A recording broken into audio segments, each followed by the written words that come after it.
Hi everybody, I hope you're all doing really well. So today I am back to talk about a lovely little literary diversion I went on in April, and that was reading two of Felicity Cloake's books, One More Croissant for the Road and Red Sauce Brown Sauce, a British breakfast odyssey. One More Croissant for the Road came out in 2019, whereas Red Sauce Brown Sauce came out in 2022. You may know Felicity Cloake as The Guardian's go-to food writer. She writes a series on The Guardian on how to cook the perfect insert dish here. Previously, she had published cookbooks, and these two books diverge from that in that they are part travelogue, part food memoir. In One More Croissant for the Road, we see Felicity Cloake deciding that she is going to cycle around France, taking in French roads and French cuisine. In the little hardback I have, there is a lovely little map of her journey and all the different dishes that she wanted to try at the different stages, going from crepes to cassoulet, and of course trying to have a croissant pretty much every day. Meanwhile, in Red Sauce Brown Sauce, she keeps her travels confined to the United Kingdom, but she is trying to sample as many different regional breakfasts as possible. And it wasn't until I started reading it that I realised how many regional differences there really are. And for anybody who's wondering,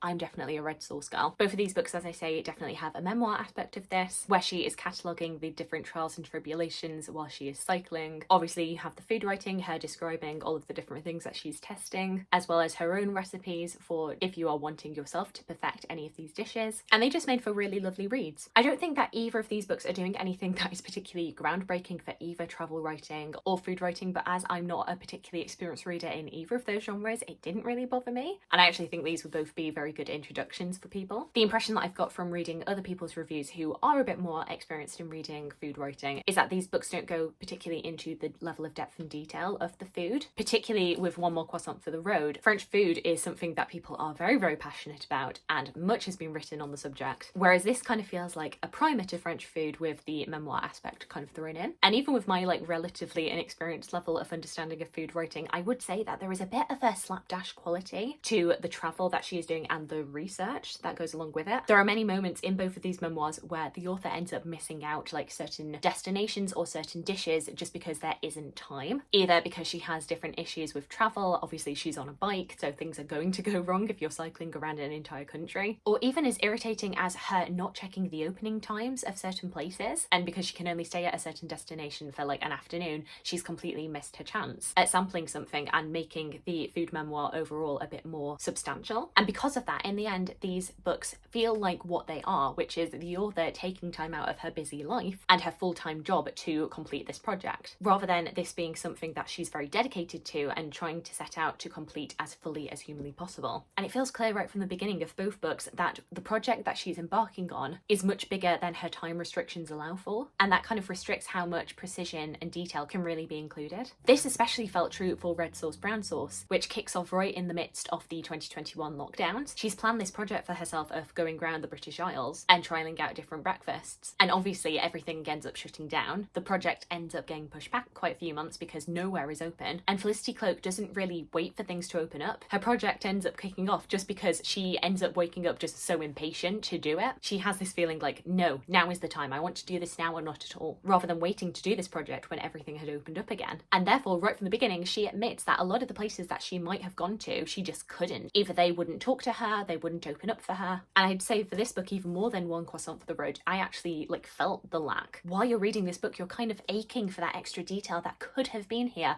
if she just waited another year to do it. Though I suppose the thing about both of these books is that it does add a realism to the travel memoir aspect. Things do go wrong when you are on trips, and for most of us there will be time restrictions to our travel. We're not going to be able to fit in everything that we want to do, so I do appreciate it, I do understand it.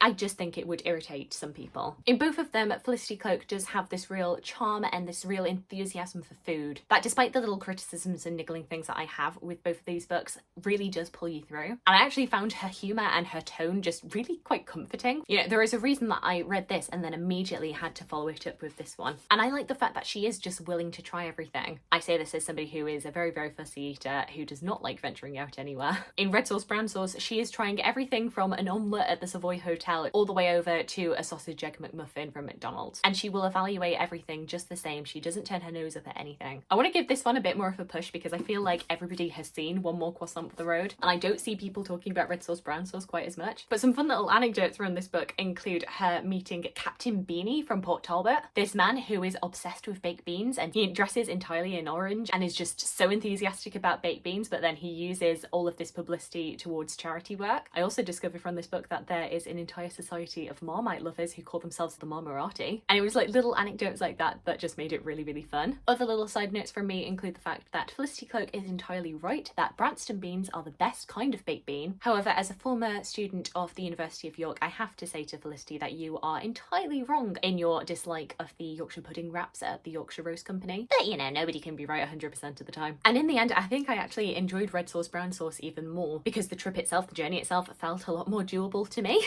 Travelling around the British Isles sampling as many breakfasts and being able to take friends along with you is something that I can just envision a lot more. Whereas there are so many instances in One More Croissant for the Road where Felicity would talk about just bumping into her friends who just happened to be in France, or she would mention like her sister having a holiday home in France, friends just being able to pop on over across the channel when her phone broke from water damage. And it's such a silly little thing, but it just, every time something like that popped up, it just gave me that realization of, oh, these people are rich. Okay, that makes sense. It just reminded me of this one time that I was at uni when a guy asked me, completely straight-faced and serious, asked me, so where is your family's summer home? Like that's a thing that everybody has. Editing Charlotte here. Yeah, I just wanted to say the main reason that I point this out is that I do think that there is an aspect to both of these memoirs, food diaries, travel diaries, that is wanting to be relatable and wanting to show how this kind of travel is accessible. And I do just think it is worth pointing out the limitations to that. Mainly that there are some things that Felicity Cloake is able to do that maybe aren't really that accessible to every single person who is thinking about traveling through France, especially. Like the fact that I believe she is fluent in French. That's obviously not something that everybody in the UK is. The fact that she seems to have like friends and other connections who can just drop what they're doing to come over to France and help her out. There are moments where she's kind of like at the end of her tether where she's feeling really frustrated with the journey, but she knows that in a few days' time she'll be seeing friends or she'll be able to go to her sister's summer home. It's not a major critique, but I do think it is worth pointing out. If this book's main thesis is that this is a kind of journey that you should try, that you might want to try, that is in reach for you, just bear in mind maybe you will not have access to all of these things that she has had. I hope that made sense. So yeah, overall I really enjoyed my time reading both of these, especially as myself,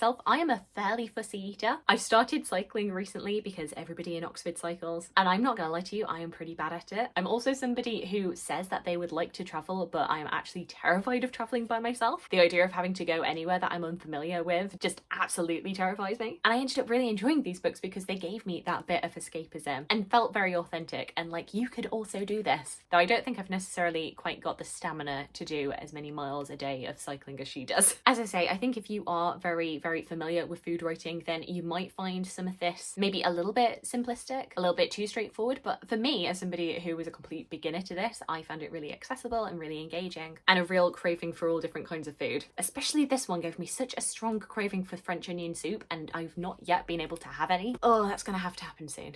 Anyway, those are all of my thoughts about these two books. Do let me know if you've read either of them and what you thought about them. Alternatively, let me know any other recommendations for food and travel writing that you have.